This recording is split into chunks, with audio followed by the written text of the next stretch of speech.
बुद्ध कहते हैं, जिस भी चीज की तुम आकांक्षा करते हो वही चीज तुमसे दूर होती चली जाती है। गौतम बुद्ध के द्वारा कही गई इस बात का 100 में से 99 लोग गलत अर्थ निकालते हैं।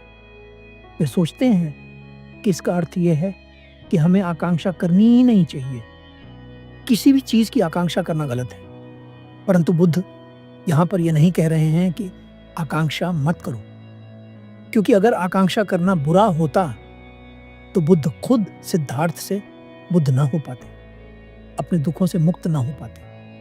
उन्होंने भी यह आकांक्षा की थी कि उन्हें उनके दुखों से मुक्ति मिल जाए। बिना आकांक्षा के तो कोई जीवित ही नहीं रह सकता, क्योंकि अगर आपके भीतर कोई आकांक्षा ही नहीं है तो आप सांस कैसे लेंगे, भोजन कैसे करेंगे?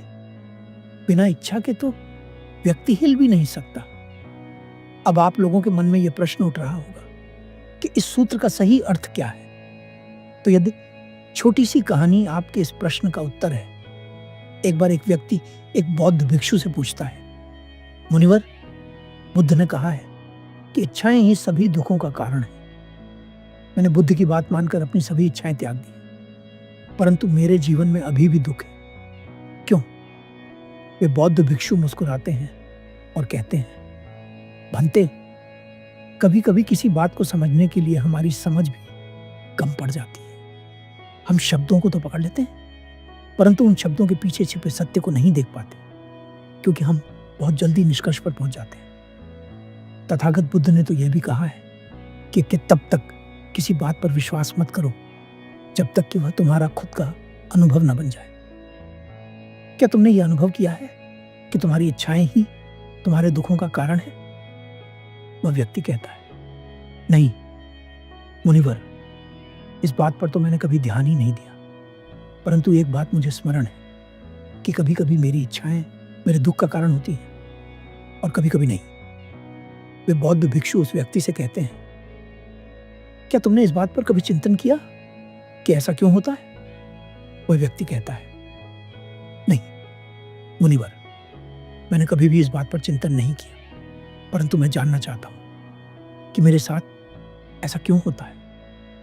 वे बौद्ध भिक्षु कहते हैं, ये केवल तुम्हारे साथ ही नहीं होता, ये सबके साथ होता है, परंतु ज्यादातर लोग वजह खोजने का प्रयास नहीं करते। वे बस उन खुशियों का इंतजार करते हैं जो उनकी इच्छाएं पूरी होने पर उन्हें मिलती हैं, जिसके कारण उन्हें उस दुख का भी सामना करना पड़ता है जो उन्हें उनकी इच्छा पूरी न होने के कारण मिलता है। परंतु तुम जानना चाहते हो कि इस दुख सुख के पेड़ की जड़ क्या है, इसलिए मैं तुम्हें बताता हूं। ध्यान से समझने का प्रयास करो। इच्छाएं 2 प्रकार की होती हैं। पहले प्रकार की इच्छा होती है कुछ पाने की इच्छा, कुछ इकट्ठा करने की इच्छा। ज्यादातर लोगों के भीतर पहले प्रकार की इच्छा होती है। यह इच्छा आपके भीतर लालच बढ़ाती है, बुरे संबंधों को बढ़ाती है, जिसके कारण दुख पैदा होता है। दूसरे प्रकार की इच्छा होती है कुछ होने की इच्छा, कुछ बनने की इच्छा। ये बहुत कम लोगों में पाई जाती है। सिद्धार्थ के भीतर यही इच्छा थी। वे कुछ बन जाना चाहते थे, कुछ ऐसा बन जाना चाहते थे जिसे क्रोध न जला सके, जिसे अहंकार न डिगा सके, जिसे दुख दुखी न कर सके। यहाँ पर ध्यान देने वाली बात यह है कि सिद्धार्थ की इच्छा सुख की प्राप्ति नहीं थी। ज्यादातर लोग सोचते हैं कि सिद्धार्थ आत्मज्ञान पाना चाहते थे, परंतु उनका उद्देश्य कुछ पाना नहीं था, बल्कि अपने दुखों से मुक्त हो जाना था। तुम कहते हो कि इच्छाएं कभी दुख का कारण होती हैं और कभी नहीं होती।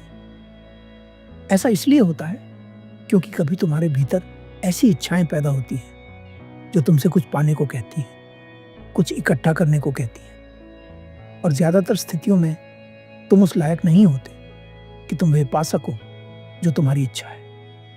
इसलिए तुम्हारे भीतर दुख पैदा होता है। मगर जब तुम्हारे भीतर कुछ बनने की इच्छा होती है, तब तुम्हारे भीतर दुख पैदा नहीं होता। वह व्यक्ति, वे बौद्ध भिक्षु कहते हैं, तुमने देखा होगा बहुत सारे लोग संन्यास ले लेते हैं और कुछ दिनों बाद त्याग भी देते हैं। वे ऐसा क्यों करते हैं जानते हो? वह व्यक्ति कहता है, नहीं मुनिवर।